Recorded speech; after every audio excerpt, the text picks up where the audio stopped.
नमस्कार, मैं हूं आपके साथ उमापाल और आप देख रहे हैं स्टार न्यूज प्लस। आइए हम रुक करते हैं आज की कुछ खास खबरों पर।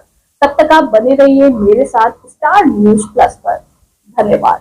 चैनल को लाइक और सब्सक्राइब करना ना भूलें। देखते रहिए स्टार न्यूज प्लस।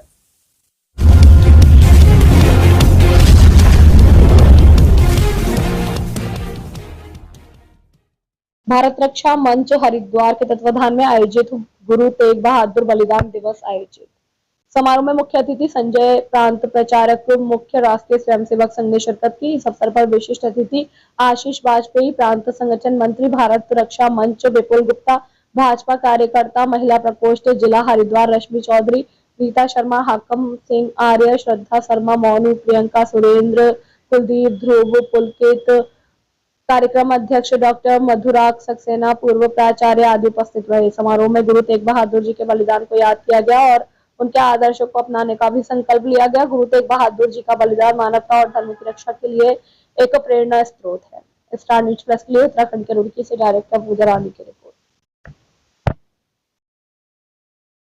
इसके अंदर देखा होगा कि हमारे ही पड़ोस के देश बांग्लादेश में जिस तरह हिंदुओं को मारा जा रहा है, बहन बेटियों को मारा जा रहा है, उनकी घर प्रॉपर्टी छीनी जा रही है, उनको मार काट के भगाया जा रहा है, तो भारत नहीं पूरे विश्व का हिंदू तकलीफ में है, चिंता में है कि कल बांग्लादेश के हिंदुओं के साथ हो सकता है तो कल हमारे भारत देश से अन्य जगह में बसा हिंदुओं के साथ हो सकता है। तो पूरे देश के अंदर जन आक्रोश रैली का सभी हिंदुवादी संगठन मिलकर, सभी हिंदू बनकर जन आक्रोश रैली में एकत्रित होकर और उस बांग्लादेश में जो उसके खिलाफ दिया जाएगा।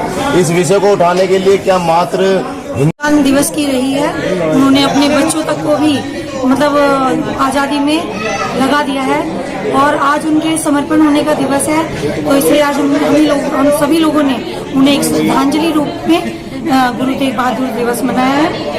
और मैं आगे भी भारत रक्षा मंच की तरफ से हम लोग प्रयास करेंगे कि सभी संगठित होकर जो भी लव जिहाद या जो बांग्लादेशियों का जो भी कुकर्म ये सब चल रहे हैं उस सबको हम रोक सकें। राम मंदिर का विरोध किसी हिंदू ने किया, हमारे साध्वी प्रज्ञा सिंह को भगवा आतंकवाद की संज्ञा किसी हिंदू ने दिया। राम मंदिर काल्पनिक, इस पे पीआई लगाना कोई हिंदू ही था। संसद में हिंदू हिंसक है, वो तो चलो गैर हिंदू था। पर इस तरह के सलमान खुर्शीद जैसे लोग जो बयान दे रहे हैं कि हम भारत को बांग्लादेश बना देंगे, इसीलिए तो भारत रक्षा मंच कहता है कि हिंदू संगठित हो जाए। उनकी एक मंशा है, उन्होंने कहा नहीं करके दिखाया है अपने देश के अंदर। सन 1990 में सैयद मोहम्मद मुफ्ती, जैसे मैंने भाषण में बोला, सैयद मोहम्मद मुफ्ती ने 1 महीने के अंदर हिंदू कश्मीर से हिंदू मुक्त कर देता है। तो ये पूरी सुनियोजित तरीके से हमारे देश के अंदर माहौल बनाया जा रहा है। और हमारा तो मंच के माध्यम से एक आह्वान है कि हिंदुओं जहाँ पर भी हैं, आपके चैनल लोगों के माध्यम से जो आवाज़ जा रही है, आप जहाँ पर भी हैं, आप ये मत सोचो कि हम किसी सरकार, किसी पार्टी को समर्थन देने हैं। आप ये मान लो कि आपका घर, आपका भविष्य लुटने वाला है। इसके लिए ये आपको तय करना है कौन राजनेता, कौन जनप्रतिनिधि ऐसे कृत्यों में लीन है, कौन प्रत्याशी, वही तो लोग वही प्रत्याशी बनके तो घुसपैठियों को भी तो बसाते हैं। वाजपेयी जी, आपने अभी कहा था कि हम भारत रक्षा मंच हमेशा ये कहता है कि हमारा एक गैर राजनीतिक संगठन है, लेकिन हमेशा ये पक्षधार रहा है कि राजनीति में अच्छे लोग जाने चाहिए, क्योंकि अच्छे लोग ना होने के कारण गंदे लोगों ने तो इस देश की राजनीति तो खुलकर क्यों नहीं आते। हम ये देश के अंदर बहुत सारी, हम लोग का 500-600 पार्टियां रजिस्टर्ड हैं राजनीतिक दृष्टि से। हम भी एक रजिस्टर्ड हो जाएंगे तो हम रजिस्टर्ड नहीं होना चाहते हैं। हम ये चाहते हैं जो गंदे काम राजनीति के भेष में या चेहरे बदल के या कपड़े लंबे लंबे कुर्ते पहन के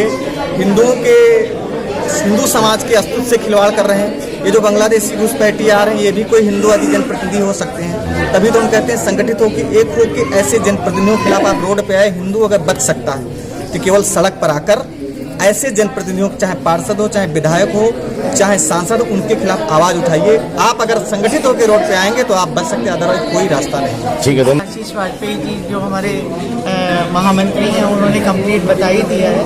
और जो भारत रक्षा मंच है वो मतलब कि उस देश में काम कर रहा है कि देश में जो इतनी अराजकता फैलती जा रही है, देश में जो ये भाईचारा खत्म होता जा रहा है, तो मेन बात है कि देश में जो भाईचारा है वो भी खत्म ना हो और देश भी बचे और समाज भी बचे, क्योंकि हम इस राष्ट्र में रहते हैं। और जब हमारे राष्ट्र के लोग ही नहीं बचेंगे तो हमारा बताइए राष्ट्र कहाँ से बच जाएगा। तो हमारा भारत रक्षा मंच, हमारी महिला विंग कम्प्लीटली हमारे बीच में, हमारी बहुत ही आदरणीय मधुराका सक्सेना दीदी हमारे बीच में है, वो भी आपको बताएंगी। तो हमारा भारत रक्षा मंच कम्प्लीटली, यदि बटेंगे तो कटेंगे। सब लोगों को संगठित होकर रहना है, देश को बचाना है, क्योंकि देश में बहुत ज़्यादा ऐसे लोग हैं जो अराजक तत्व हैं, जो समाज को भ्रमित कर रहे हैं, जो समाज को मतलब कि एक पर्टिकुलर एलिगेशंस हो रहे हैं। तो वो एलिगेशंस ना होकर कंप्लीट जो हमारी मातृशक्ति है, जब घरों घरों में जाएगी मातृशक्ति, तो मातृशक्ति भी अपने रूप में मातृशक्ति जो होती है वही जन्म की दाता है, वो पूरा काम करेगी। तो मैं क्योंकि विस्तार से उन्होंने बताया अभी आशीष वाजपेयी जी ने, तो मतलब कंप्लीट हमारी मातृशक्ति पूरा भारत रक्षा मंच के लिए घर घर जाके काम करेगी। भारत रक्षा मंच एक ऐसा अच्छा कार्य कर रहा है धरती भारत, जो इस समय की मांग है, नीड है ये पूरी जाए। और अभी हमने जैसा कि अपने भाषण में और बच्चों को बताया, युवा पीढ़ी के लिए, कि भारत रक्षा मंच बाह्य शक्तियों से रक्षा करना, भारत को बचाना सेना के माध्यम से, ये तो हमारी सरकार कर रही है।